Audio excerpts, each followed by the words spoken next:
bagay? Ayoko na sa'yo. Ayoko na sa'yo.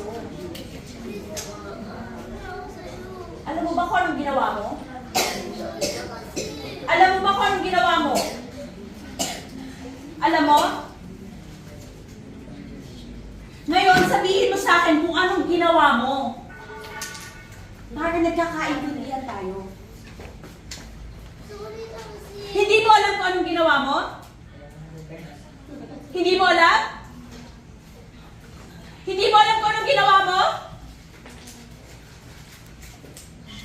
Ngayon, sagutin mo ko. Bakit ka humihingi ng tawad? Best friend? May best friend